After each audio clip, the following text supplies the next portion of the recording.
মইলং আজি বেছি গান গাব নোৱাৰিম এতিয়া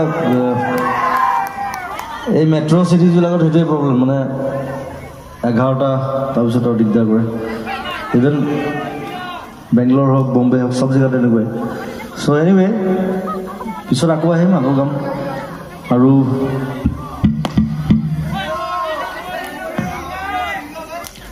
এবাৰ নৰ্থ ইষ্ট ফেষ্ট বিভিন্ন জেগাত ভাল ভালকৈ হৈছে এইখন হ'ল ইয়াৰ আগত আৰু এখন হৈছিলে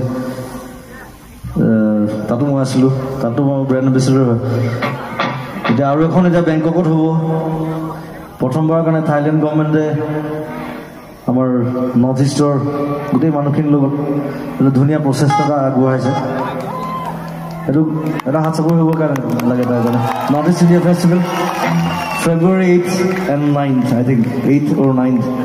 2 দিন না 3 দিন হবো. So it will be in Thailand, Bangkok. আমি যাম সবে. আপোনালোককো নিমন্ত্ৰণ জনালো সকলোকে. খালি আপোনালোকে নিজে নিজে যাব লাগিব. কিন্তু তাত জমিব আৰু it's a cultural exchange program আমাৰ culture, Telugu culture. So we are trying our best with Southeast Asia and to bring more tourists to Assam. That's our main motto. যিমান টুৰিষ্ট আহে আমাৰ কাৰণে ইমান ভাল আমাৰ বস্তু ইমান বাহিৰত যাব so খালি সকলোৰে সহযোগ লাগিব you have to support it you have to love it from your heart and we are like soldiers